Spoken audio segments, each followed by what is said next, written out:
This channel does not promote any violent, harmful, or illegal activities. All content provided by this channel is meant for an educational purpose only. পূর্ব মেদিনীপুরে ভগবানপুরে তৃণমূলের BLA 2 কে মারধর অভিযোগের তীর বিজেপির দিকে।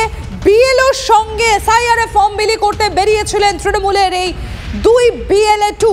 কনিষ্ক রয়েছেন আমাদের সঙ্গে, সরাসরি চলে যাবো কনিষ্কর কাছে। কনিষ্ক, কি অভিযোগ, ঠিক কি ঘটেছে আর এখনই বা সিচুয়েশন কি?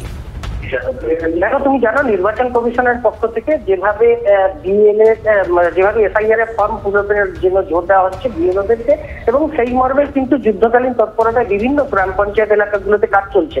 আর সেই মতেই দেখা যায় ভগবানপুর 1 ব্লকের জলিবাড়ি, সেখানে কিন্তু বিএলওদেরকে সাহায্য সহযোগিতা করার এবং এলাকা মানুষের পাশে থাকার জন্য BLA 2রা তৃণমূল কংগ্রেসের তারা কিন্তু সহযোগিতার ক্যাম্প করেছিল এবং কাজ চালাচ্ছিল।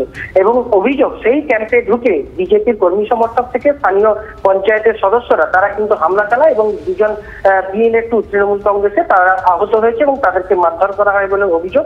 এবং গুরুতর আশঙ্কাজনক অবস্থায় একজনকে তমলুক মেডিকেল হাসপাতালে, একজনকে ভগবানপুর স্বাস্থ্য কেন্দ্রে ভর্তি করা হয়েছে। দুজনের চিকিৎসা চলছে। সমগ্র অভিযোগের তীরটা বিজেপির দিকে, যদিও এখনো পর্যন্ত লিখিতভাবে এই ঘটনা নিয়ে ভগবানপুর থানায় কোনো অভিযোগ দায়ের হয়নি। রাজনৈতিক চাপানুতর শুরু করেছে তৃণমূল এবং বিজেপির মধ্যে।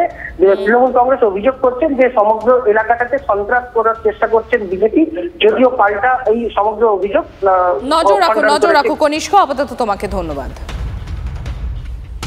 পবিত্র কুমার সাউ, যিনি আমাদের BLA হিসেবে কাজ করছিলেন ওখানে, এবং যিনি দিন রাত এক করে মানুষের ফর্ম ফিল আপ থেকে শুরু করে সব রকম সহায়তা করেছিলেন। মানুষও তার কাছে আসছিল, এটা বিজেপি সহ্য করতে পারে, যার জন্য যেহেতু মানুষ আসছে, মানুষকে সহায়তা করা হচ্ছে, যার জন্য তারা আমাদের BLAদের উপরে আক্রমণ করে।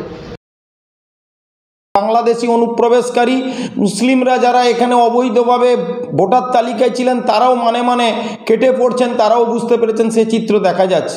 আর সেই আতঙ্কে ভগবানপুর অঞ্চলের জলিবাড় বুথে আমাদের দুজন কার্যকর্তার উপরে, ভারতীয় জনতা পার্টির দুজন কার্যকর্তা যারা নির্বাচন কমিশনের স্বীকৃত বুথ লেভেল এজেন্ট হিসেবে কাজ করছিলেন, তাদের উপরে তৃণমূলের ওখানকার মস্তানরা আক্রমণ করেছে, নৃশংস আক্রমণ করেছে।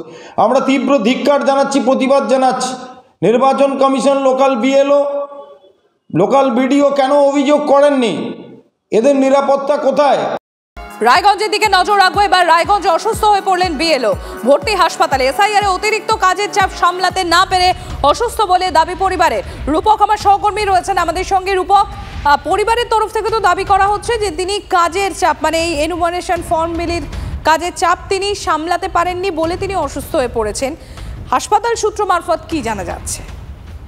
দেখো, হাসপাতাল সূত্রে কিন্তু যেমনটা জানা যাচ্ছে, তিনি বর্তমানে তিনি কিন্তু আশঙ্কাজনক অবস্থায় নেই, অনেকটা স্থিতিশীল। তবে তার কোনো কারণে প্রেশার হয়তো হাই হয়ে গিয়েছিল, সেই ধরনের কোনো একটা ব্যাপার হতে পারে, বা স্ট্রোক টাইপের কোনো একটা বিষয় হয়েছিল, সেই কারণে তিনি অসুস্থ হয়ে পড়েন আচমকা। তবে তার পরিবার যেমনটা অভিযোগ তুলছেন তা কিন্তু রীতিমতো ভয়ঙ্কর। SIR কাজের চাপে তিনি কিন্তু অসুস্থ হয়ে পড়েছেন বলে তার স্ত্রী দাবি করছেন। এবং অন্যদিকে প্রশাসনের কর্তাদের সঙ্গে আমরা কথা বলেছিলাম, তারা কিন্তু বলছেন যে এই ধরনের কোনো ঘটনা নয়, তবে যদি কোনো অতিরিক্ত প্রেশারের কথা তিনি অভিযোগ করে থাকেন তাহলে সেটাকে নিশ্চয়ই খতিয়ে দেখা হবে এবং উপযুক্ত ব্যবস্থা নেওয়া হবে বলেই কিন্তু প্রশাসনিক কর্তারা দাবি করছেন। সম্প্রীতি, ধন্যবাদ রূপক। বিউলোর ডিউটি করে সারাদিন সারাটা শেষ করতে পারে না, প্রচন্ড চাপ। এই চাপের জন্য অসুস্থ হয়ে পড়ে গেছিল তার হেমতাবাদে। তারপরে মানে জুয়েলারি দোকানে এক ভাস্তা হয়, সে নিয়ে গেছিল হাসপাতালে। ওইখান থেকে রিফার করে এখানে পাঠিয়েছে। দিনে রাত্রে 24 ঘন্টায় বলতে গেলে রাত 2-3টা অবধি করতে হতো। আমাদের গ্রামে কসবা মহসু। সারাদিন পরিশ্রম, মানে সবসময়ের জন্য মানে টেনশনে থাকতে হয়, মানে সবসময়ের জন্য টেনশন। এই কাগজগুলো ঠিক করে দেওয়া হলো কিনা, এইসবের টেনশনে দিন দিয়ে রাত দিয়ে সবসময় করতে হয় কাজ। এদিকে সেরিব্রাল অ্যাটাক হয়ে হাসপাতালে ভর্তি কোন্নগরে BLO তপতি বিশ্বাস। SIR কাজের চাপে অসুস্থ, তার পরিবারের তরফ থেকে সে একই দাবি করা হচ্ছে। গতকাল এনুমারেশন ফর্ম বিলি করতে গিয়ে অসুস্থ হয়ে পড়েন মহিলা BLO। হাসপাতালে নিয়ে গেলে চিকিৎসক জানান সেরিব্রাল অ্যাটাক হয়েছে তার। BLO স্বামী প্রবীর বিশ্বাসের অভিযোগ, SIR ফর্ম বিলি করা, জমা নেওয়া এবং তার তথ্য অ্যাপে আপলোড করার কাজের চাপ তপতি বিশ্বাস নিতে পারছিলেন না। নাজেহাল হয়ে পড়েছিলেন গত কয়েকদিনে।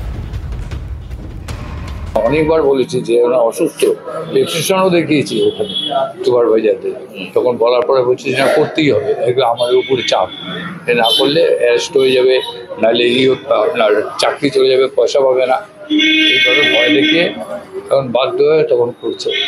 একদম টোটালি এই এসআই এর জন্য হলো এটা, প্রত্যেক একদম এত চাপ এবং টেনশন। সবচেয়ে বড় কথা যে স্ক্যান করতে গেলে এতটাই নেটের প্রবলেম হচ্ছে যে সেটাও না হলেও টেনশনে পড়ে যাচ্ছে। এখন কনসিয়াস আছেন, আর যেটা ওনার প্রভিশনাল ডায়াগনোসিস এখন যেটা প্রাথমিকভাবে আমরা বুঝতে পারলাম, ওনার সুগার আর ব্লাড প্রেশার কন্ট্রোলে ছিল না, high blood sugar high blood pressure থাকার জন্য এবং কোনো ধারাবাহিক নিয়মিত চিকিৎসা ওনার চলছিল না, হচ্ছিল না, সেই জন্যে সেরিব্রাল স্ট্রোক হয়েছে। মানসিক চাপের জন্য ডিরেক্টলি হয় না, আনকন্ট্রোল হাই প্রেশার আর হাই সুগার বহুদিন থাকলে সেরিব্রাল স্ট্রোক একটা ইভেন্ট হতেই পারে।